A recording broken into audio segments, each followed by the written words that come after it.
Aku punya dua pertanyaan bagus ke kalian. Yang pertama, apakah dengan adanya teknologi baru seperti artificial intelligence, machine learning, dan deep learning akan menjadi ancaman ataupun berkah buat peradaban manusia ke depannya? Yang kedua, apakah dengan adanya teknologi tersebut berpengaruh terhadap revolusi industri 4.0? Please tolong kalian jawab di kolom komentar. Nanti akan aku baca dan kita akan discuss bareng terkait dengan teknologi tersebut. Pastinya teman-teman mempunyai pendapat dan sudut pandang berbeda-beda terkait dengan adanya teknologi tersebut ya. Zaman semakin gak masuk akal ya di luar nalar manusia. Namun seiring dengan perkembangan teknologi, muncul teknologi-teknologi baru harusnya sebanding dengan kualitas SDM sekarang atau di masa mendatang. Ya, selamat datang di dunia artificial intelligence. Sebenarnya apa itu artificial intelligence, machine learning, dan deep learning? Oke, mungkin di luar sana banyak berpendapat atau mungkin masih bingung dengan istilah tersebut ya. Oke, saya akan bahas satu persatu. Untuk AI atau artificial intelligence merupakan simulasi dan kecerdasan yang dimiliki oleh manusia untuk dimodelkan ke dalam mesin dan diprogram agar dapat bertindak dan berpikir layaknya manusia. Simpelnya, AI di sini yaitu sebuah program komputer yang didesain atau dibuat untuk mendapatkan sesuatu yang dimiliki oleh manusia atau istilahnya bisa mendekati dari pola pikir, cara berperilaku, cara berjalan, dan lain-lain dari manusia. Nah, untuk machine learning sendiri yaitu mesin yang dapat belajar sendiri. Nah, kok bisa gitu? Nah, machine learning sendiri dapat belajar sendiri karena dari pengalaman-pengalaman masa lalu yang sudah dilakukan, entah itu 5 kali, 10 kali, 100 kali, atau bahkan beribu kali. Nah, itu bisa dihasilkan melalui pengalaman masa lalu untuk diciptakan ke dalam pengalaman selanjutnya agar lebih teliti, lebih kompleks, dan lebih cerdas lagi.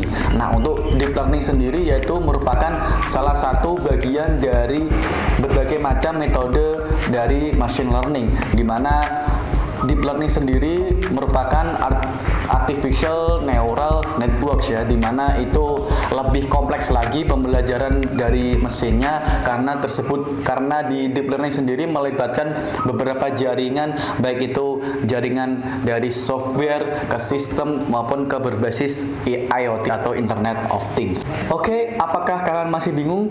Oke, akan saya lebih kerucutkan lagi. Untuk AI sendiri yaitu kemampuan dari suatu komputer untuk menjalankan sesuatu atau menjalankan sistem. Contohnya dalam sistem pengenalan suara atau voice recognition system, di mana kita tahu sendiri di iPhone ada bernama Siri, di Android ada bernama Google Assistant, di mana keduanya saling bagus, saling canggih ya, di mana kita dapat mencari informasi melalui suara kita dan juga kita bisa mengajak berinteraksi antara kita sebagai usernya dengan teknologi bernama artificial intelligence tersebut. Bagaimana apa aja yang kita mau bisa kita lakukan melalui suara tadi. Kemampuan artificial intelligence sendiri dibedakan menjadi 3 kelompok. Yang pertama yaitu ada narrow artificial intelligence, yang kedua yaitu adalah artificial general intelligence, yang ketiga adalah artificial super intelligence, di mana itu merupakan hal-hal yang berbeda. Mungkin nanti kita akan buat di video terpisah ya. Untuk selanjutnya yaitu machine learning. Nah, machine learning sendiri ya kembali ke tadi, yaitu mesin yang dapat belajar sendiri. Nah, kok bisa itu ya? Intinya machine learning sendiri ya dia dapat belajar sendiri melalui pengalaman-pengalaman dari masa lalu ya, di mana itu dapat menciptakan suatu hasil yang lebih bagus lagi, lebih cerdas lagi daripada pengalaman-pengalaman sebelumnya. Nah, untuk selanjutnya yaitu penggunaan AI. Nah, penggunaan AI sendiri banyak sekali di berbagai bidang ya, baik itu di bisnis, manufaktur, kesehatan, dan lain-lain. Oke, yang pertama yaitu di bidang manufaktur. Di mana manufaktur yaitu Contohnya, sesuatu mesin dapat diprediksi kapan harus dilakukan maintenance atau perawatannya, di mana perawatan tersebut melalui beberapa penggantian komponen penyusun pesawat, di mana data-data yang diambil dari maintenance sebelumnya untuk dilakukan pembelajaran. Nah, hasil dari pembelajaran tersebut untuk selanjutnya dikembangkan melalui artificial intelligence atau dimasukkan ke dalam software ataupun di program sesuai dengan artificial intelligence untuk mengetahui kapan pesawat tersebut dilakukan adanya maintenance itu sesuai dengan pembelajaran sebelumnya yang sudah didapatkan data-data dari pembelajaran sebelumnya. Yang kedua yaitu iklan yang sering muncul di halaman website yang sering kita kunjungi, di mana apa yang kita butuhkan, apa yang kita lihat, apa yang kita cari, dan rekomendasi yang cocok menurut aku itu apa, itu bisa terdeteksi oleh artificial intelligence ya, di mana terkesan mengingatkan apa yang kita ingin beli. Lalu pertanyaan muncul, bagaimana AI memperoleh hal tersebut semuanya itu ya? Oke, AI tersebut bisa mencari atau memilah bagaimana produk yang sesuai dengan Anda ya dari Anda sendiri. Anda melihat web ataupun mencari produk atau ingin membeli produk ya, dari situlah muncul adanya database. Di situ bisa dikonsep dari proses AI di mana berupa data mining ya, data mining sendiri yaitu data rekomendasi yang cocok untuk kamu itu apa, untuk produk yang ingin kamu beli atau yang ingin kamu punya itu apa, itu hasil rekomendasi tersebut dari data mining tadi, dari proses artificial intelligence tadi ya, dimana sangat canggih bukan? Nah, itu merupakan salah satu penerapan AI dalam bidang e-commerce ya. Fungsi AI adalah sebagai solusi terhadap permasalahan-permasalahan sekarang ya, dimana banyak sekali permasalahan-permasalahan yang kompleks yang harus diselesaikan dengan adanya sistem kecerdasan buatan melalui artificial intelligence ya, dimana tanpa kita sadari ada suatu perangkat piranti perangkat ya, dimana itu bisa menyita hampir seluruh waktu kita sehari-hari ya, yaitu gadget ya, dimana gadget tanpa kita sadari hampir setiap hari kita memegang gadget. Nah, gadget sendiri itu sudah dibenamkan software ataupun program dari artificial intelligence untuk mengetahui hal-hal apa aja yang kamu lakukan, hal-hal apa aja yang ingin kamu cari, hal-hal apa aja yang ingin kamu beli melalui dari gadget sendiri. Sedangkan kita tahu sendiri, kita sebagai manusia menciptakan adanya gadget, tapi gadget bisa mengontrol dari kehidupan manusia. Aneh bukan? Artinya kita tanpa kita sadari sekarang kita malahan dikontrol oleh dari artificial intelligence tersebut.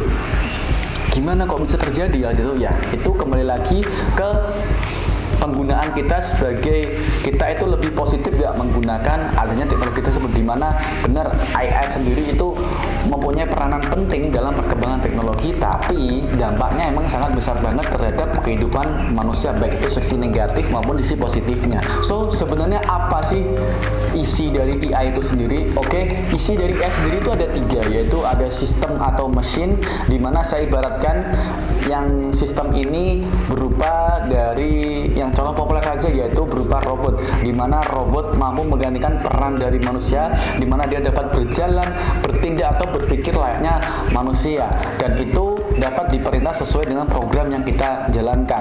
Yang kedua yaitu ada software atau perangkat lunak.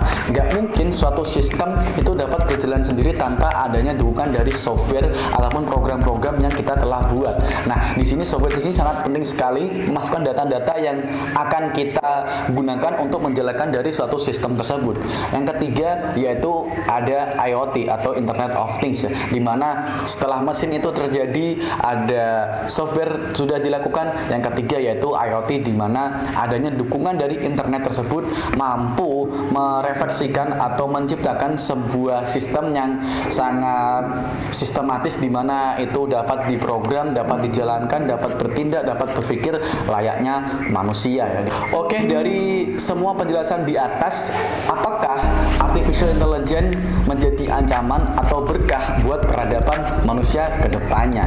Nah, ini pertanyaan yang sangat menarik ya. Memang mesin cenderung presisi dalam pekerjaannya. Mesin dapat melakukan pekerjaan berulang-ulang bahkan sampai 10, 100 bahkan 1000 kali tanpa hasil minor.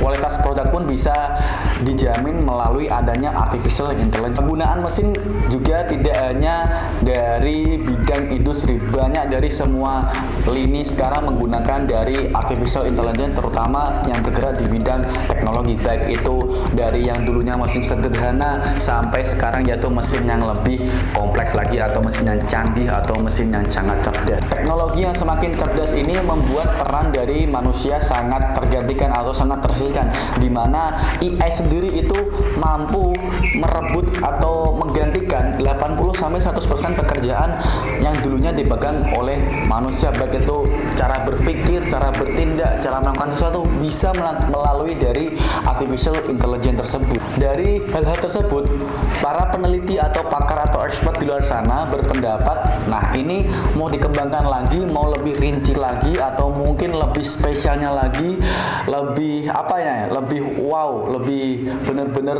ini tuh bisa melebihi dari kapasitas otak manusia, yaitu mengubah atau pendapat bermunculan di luar sana, yaitu pengembangan adanya machine learning dan deep learning, di mana itu pembelajaran mesin yang lebih dalam ya, bagaimana itu dapat merefleksikan apa kecerdasan buatan itu layaknya melebihi dari manusianya itu sendiri yang menciptakan dari AI itu ya. Sangat ngeri bukan ya? Intinya semua aktivitas yang dijalankan oleh manusia atau yang dulunya dipegang oleh manusia, baik itu dalam pekerjaan, bisnis, aktivitas, sesuatu hal apapun yang dulunya dipegang oleh manusia itu bisa digantikan oleh mesin tersebut melalui artificial intelligence ya, dimana hal-hal yang sekiranya tidak mungkin atau mustahil itu kemungkinan bisa digantikan oleh peran dari artificial intelligence ya, dimana teknologi semakin canggih dan juga harusnya manusianya semakin canggih bukan? Nah itu pertanyaan yang mengemuka yang muncul di seantero dunia saat ini terkait dengan adanya pengembangan artificial intelligence. Sejumlah kekhawatiran muncul terhadap artificial intelligence tersebut, yaitu apakah dengan semakin perkembangan teknologi semakin masif, semakin canggih, artificial intelligence ini akan merebut semua kegiatan yang dilakukan oleh manusia, baik itu pekerjaan, bisnis, dan lain-lain. Nah, di luar sana menjawab atau expert yang fokus atau concern di artificial intelligence menjawab, tidak, semuanya itu tidak melulu kita digantikan oleh mesin atau artificial intelligence tadi. Ada beberapa hal yang tidak bisa dimiliki oleh artificial intelligence dan itu dimiliki oleh manusianya, yaitu kreatif dan juga mimpi. Di situ penciptaan adanya artificial intelligence itu dilakukan agar manusia itu lebih kreatif dan juga tidak melakukan sesuatu pekerjaan yang rutin, artinya berulang-ulang. Di situ menuntut adanya teknologi baru seperti artificial intelligence ini, itu menuntut untuk manusianya agar lebih kreatif, agar lebih produktif, menciptakan produk-produk baru, SDM-nya semakin meningkat, agar daya saing global itu semakin ada, perang antar negara juga semakin maju. Kita tahu sendiri dampak dari artificial intelligence sangat canggih, baik itu dari pertahanan, keamanan, pendidikan, kesehatan, manufaktur, bisnis, dan lain-lain, itu sangat berpengaruh terhadap kemajuan suatu negara melalui dari teknologi artificial intelligence. Nah, di sini dituntut adanya manusia lebih kreatif dan juga menciptakan suatu produk-produknya lebih maju untuk bisa menggeber atau bisa meningkatkan daya saing dari kemajuan dari suatu negara tersebut ya. Wait, tapi tunggu. Ada benar-benar ancaman yang nyata yang sudah dilakukan di berbagai perusahaan teknologi dunia, yaitu peran dari teknologi artificial intelligence ini benar-benar mampu mengubah dari perusahaannya itu sendiri. Contohnya yaitu perusahaan manufaktur di Jepang misalnya.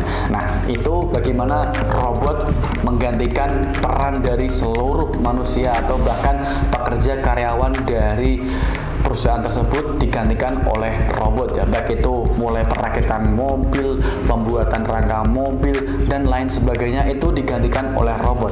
Nah, padahal manusianya itu menciptakan sebuah robot. Namun di sini robot mampu menggantikan peran dari manusia. Aneh bukan?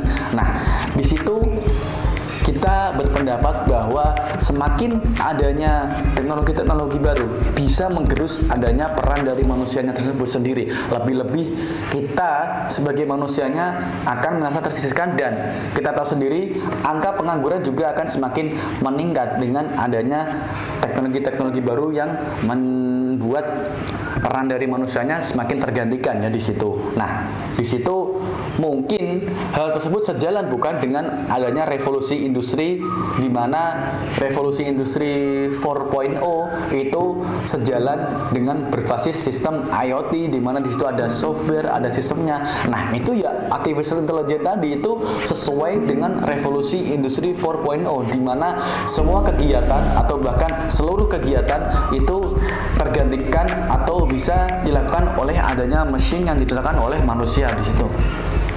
Wow gitu ya. Bagaimana dengan semua penjelasan tadi, bagaimana beberapa teknologi yang muncul belakangan ini, salah satunya adalah artificial intelligence yang mampu mengubah dunia teknologi. Pastinya teman-teman mempunyai pendapat yang berbeda-beda dan bertanya-tanya, apakah dengan munculnya teknologi-teknologi baru seperti artificial intelligence, machine learning, dan deep learning akan membuat ancaman atau dapat menjadi berkah buat peradaban manusianya sekarang ataupun di masa mendatang. Nah, tolong kalian bisa jawab di kolom komentar. Nanti kita akan discuss bareng terkait dengan teknologi tersebut. Terima kasih teman-teman yang sudah menonton videonya dari awal sampai akhir video ini. Nantikan video yang lebih menarik, inspiratif, dan tentunya lebih produktif dari channel ini. Thanks for watching. Saya Asgaf Labib. Until next time and bye-bye.